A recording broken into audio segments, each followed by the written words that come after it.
Thank you very much, Hussein. Ahlan wa sahlan. Good evening, everyone. I know you're all enjoying each other's company and having a great conversation.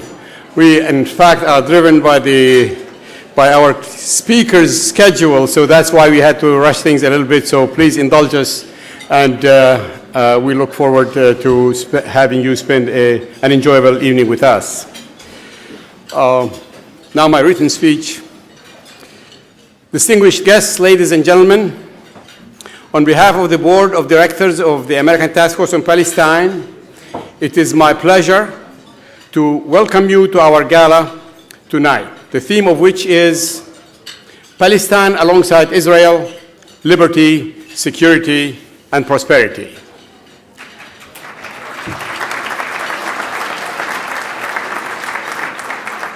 These are our goals as an organization and are also the foundations upon which peace can be built and sustained. Security and prosperity are the essential components and deliverables of peace. They are the facilitators of the quest towards peace, and they are the fruits that all the people in the region will enjoy once it is achieved. Liberty, however, is the indispensable basis for ending the conflict. It is the moral engine that will drive security, prosperity, and neighborly relations in the region. It is no coincidence that all the major political transformations in modern history and our own Declaration of Independence stands as a shining example, have had the ideals of liberty as their core aim. Liberty has always been the organizing theme around which every burgeoning nation's aspirations have coalesced. It is the authentic expression of a people's need to assume mastery over their own fate. It is freedom and responsibility. It is choice and consequence. It is a sense of the empowerment that allows societies to turn their energies toward building a better future for their children. Without liberty, there will be despair, which inevitably will give rise to unrest, violence, and extremism. For Palestinians, liberty starts with attaining independence, but it does not end there. Without ending the occupation, all progress achieved in improving security and prosperity cannot be sustained. The liberation agenda will continue until a Palestinian state is born. And it would not only be sincere, patriotic Palestinians who truly desire justice and liberty who will keep the dream of liberation alive. Lack of liberty will continue to be cynically manipulated by many in Palestine and elsewhere to prolong and escalate the conflict and to undermine the state-building efforts and to erode Palestinian society itself. The occupation simply must end.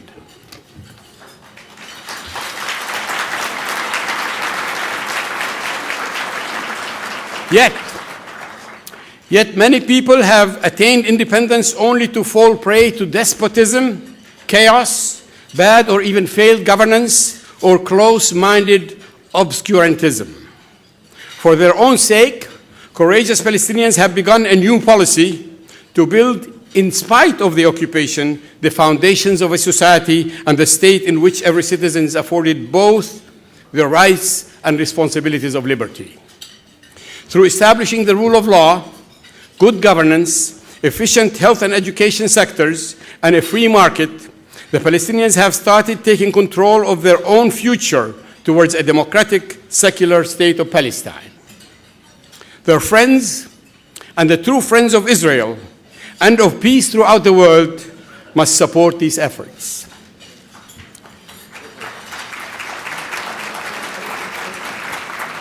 Ladies and gentlemen, this evening we are celebrating two things. First is the commitment of our government and society to ending the Palestine-Israel conflict through the creation of a Palestinian state to live alongside Israel in peace and security. Indeed, the presence of so many distinguished guests here tonight, including members of the Congress, current and former senior administration officials, leading journalists and analysts, as well as diplomats and high-ranking foreign officials, is a testament to the deep belief in Washington, and indeed in the whole world, that it is a necessity to have peace. We at ATFP have always believed that our political system is open to all Americans who seek to advance the United States' national interests. Tonight, we feel that this distinguished gathering amply demonstrates that we are on the right track.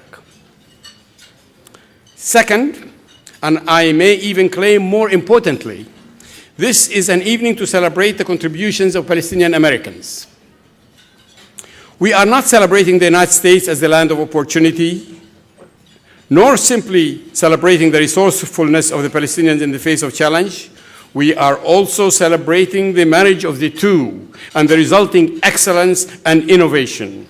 Tonight, as we have done in the previous three galas, we will honor three distinguished Palestinian Americans.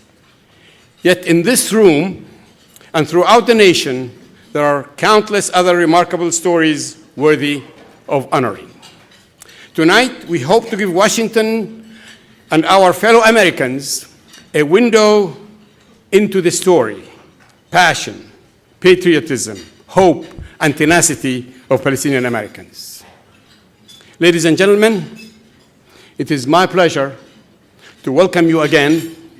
Thank you all for being with us, and I hope you enjoy the evening.